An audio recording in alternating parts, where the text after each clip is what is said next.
Episode 5 start होता है और गोविंदाजी उगेन को अपनी कहानी बताती है कि कैसे पास्ट में वो एक गॉड थी और उनका नाम हू था। वो और उसकी बहन फाइटिंग यूनिट से बिलोंग करती थी, लेकिन 9 साल पहले वो राजा जीसाओ से मिली। जीसाओ गॉड से नफरत करता था, लेकिन हू ने उसे यकीन दिलाया कि कैसे कुछ गॉड अच्छे भी हो सकते हैं।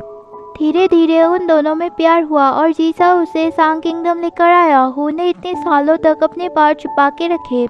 उन्होंने उगेन को उसकी भलाई के लिए ही इस बारे में कुछ भी नहीं बताया, क्योंकि वो अभी भी बहुत छोटा था। ये सुनकर उगेन अपनी माँ पर ही गुस्सा करता है, क्योंकि उन दोनों की वजह से ही वो मरते मरते बचा। उन दोनों की वजह से ही गॉड्स उन पर नाराज हो गए हैं और उसकी लाइफ अब खतरे में है। उगेन बोलता है, आप लोग मुझसे ज़्यादा उन नौकरों के बारे में सोचते हो, वो लोग जो ज़रूरत पड़ने पर मुझे मारने के लिए भी तैयार थे। उगेन अपने आप को बहुत अनलकी समझता है, क्योंकि उसके पिता की वजह से उसके राजा बनने का सपना भी अब टूटने वाला था। वो अपनी माँ से बात भी नहीं करना चाहता था, लेकिन उसकी नज़र मिरर में पड़ती है तो वो देखता है कि कुई ने जीसाओ पर हमला कर दिया था। उन दोनों में बहुत बड़ी लड़ाई होती है। गॉड कुई अपनी सुपर डिवाइन पावर से अटैक करते हैं। जीसाओ अपनी तलवार से उसके अटैक्स को रोकता है। गॉड कुई जीसाओ को अपनी पूरी ताकत लगाने को बोलता है। तभी हम देखते हैं कि जीसाओ के अंदर से डिवाइन पावर्स निकलने लगती है। सारे देवता और ह्यूमंस ये देखकर हैरान होते हैं। जीसाओ की कवच से 2 पंख निकल आते हैं। उगेन भी ये देखकर हैरान होता है। गोविंदाजी उसे बताती है कि यह कवच दरअसल एक खतरनाक राक्षस की थी, जो गॉड तियान के जितना ही पावरफुल था। सारे गॉड्स ये देखकर हैरान होते हैं। गॉड जूडी उन्हें एक बहुत फेमस लेजेंड के बारे में बताता है कि कैसे 600 सालों पहले गॉड तियान और एक राक्षस के बीच बहुत बड़ी युद्ध चली।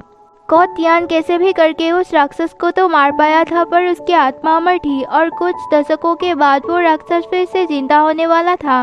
उस राक्षस को सभी अमर फोनिक्स के नाम से जानते थे। गोविंदाजी बताती है कि राजा जीसाओ के पूर्वजों ने उस फोनिक्स की सोल को एक कवच में कैद कर लिया और सिर्फ जीसाओ के वंशज ही उस फोनिक्स को काबू में कर सकते हैं। अब किंग जीसाओ की वजह से उस फोनिक्स ने पुनर्जन्म ले लिया था और अब जीसाओ बहुत ज्यादा ताकतवर हो गया था। गॉड कुई भी ये देखकर हैरान हो जाते हैं। जीसाओ उससे बोलता है, तो तुम्हें भी ह्यूमंस की ही तरह डर लगता है? ये बोलकर वो उसे दूर फेंक देता है। वहाँ पर मौजूद सभी उसकी डिवाइन पावर देखकर हैरान हो जाते हैं। अब जीसाओ इतना ताकतवर बन गया था कि वो देवताओं के राजा तियान को भी टक्कर दे सकता था। इधर जीयू गॉड सीजिंग से लड़ रहा था। सीजिंग जीयू से कहता है, मैंने सिर्फ तुम्हारे बारे में सुना था कि तुम बहुत बड़े तलवारबाज हो, लेकिन आज देख भी लिया, पर अफसोस अब तुम मरने वाले हो। गॉड सीजिंग जीयू को लड़ाई के लिए चैलेंज करता है और जीयू उसका सामना करने के लिए तैयार होता है। इधर कुई और जीसाओ भी आमने सामने आ जाते हैं। सोल्जर जीसाओ को मॉन्स्टर समझते हैं। जीसाओ दिखता है कि वो फोनिक्स धीरे धीरे उसकी लाइफ कम कर रहा था, पर वो उस पर ज्यादा ध्यान नहीं देता। वो बूढ़ा आदमी फोनिक्स के आत्मा को देखकर कहता है, तो वो फोनिक्स सांग राज्य में छुपा था। उसे फिर से देखकर गॉड तियान बहुत खुश होंगे। इधर हम देखते हैं कि गॉड तियान दरअसल पूरे टाइम उस ड्रैगन के अंदर बैठकर सब कुछ देख रहे थे। गॉड तियान सोचता है तो भविष्यवाणी सही थी कि वो फोनिक्स वापस आएगा। वहाँ पर गोविंदाजी की बहन सीन भी मौजूद थी। सीन बोलते हैं, तो मेरे विजन सही थे कि एक ह्यूमन फोनिक्स को पुनर्जागृत करेगा और देवताओं को हराकर पूरे धरती को उनके शासन से आजाद करेगा। इधर जीसाओ जीफा के सोल्जर्स पर हमला करता है और ये देखकर गॉड कुई के साथ साथ गॉड ताजी और गॉड जूरी भी जीसाओ पर हमला करने आते हैं। इधर गॉड ताजी को एहसास होता है कि जीसाओ की डिवाइन पावर उससे भी ज्यादा ताकतवर है। जीसाओ जूरी पर हमला करता है, लेकिन उस पर तीनों गॉड एक साथ अटैक करने आते हैं। सभी वहाँ सोचते हैं कि एक ह्यूमन 3 हाई रैंक गॉड के साथ लड़ रहा है। इधर जीयू सीजिंग पर भारी पड़ रहा था। जीसाओ तीनों गॉड्स के साथ लड़ता है। तीनों गॉड्स उस पर एक साथ हमला कर रहे थे। जीफा भी मन में जीसाओ की तारीफ करता है। तीनों गॉड लगातार जीसाओ पर अटैक करते ही जा रहे थे। तभी वो ड्रैगन जोर से चिहाता है। गोविंदाजी उगेन को बताती है कि गॉड तियान अब आने वाले हैं। गॉड तियान ड्रैगन के मौत से बाहर निकल आते हैं। उसके वहाँ पर आने से ही सबकी आंखें कमजोर होने लगती है। गॉड तियान के पास मोनोक्रोन डिवाइन पावर थी, मतलब वो साउंड, स्मेल, स्ट्रेंथ, लाइट और अटैक्स को कंट्रोल कर सकता था। वहाँ पर मौजूद लोगों को सांस लेने में भी तकलीफ होने लगती है। जैसे ही तियान आगे बढ़ रहा था वैसे ही सब एक एक करके मर रहे थे। तियान जीसाओ के पास आके बोलता है, तुम्हारे जैसे लो लेवल ह्यूमन को गॉड की बात इनकार करने की हिम्मत कैसे हुई? जीसाओ से बोलता है, हम ह्यूमंस को तुम जैसे गॉड की कोई जरूरत नहीं और हम कभी तुम्हारी गुलामी नहीं करेंगे। ये बोलकर वो गॉड तियान के गले पर तलवार रख देता है। सभी ये देखकर बहुत हैरान होते हैं। गॉड तियान उसे दूर फेंककर बोलते हैं, तुम जिस फोनिक्स पर डिपेंड होके बड़ी बड़ी बातें कर रहे हो वो फोनिक्स 600 सालों पहले ही मर गया। मुझे लगा था कि तुम थोड़े से ताकतवर होंगे, पर वो भविष्यवाणी भी गलत है। ये बोलकर वो जीसाओ के पंख को पकड़कर उठा लेता है।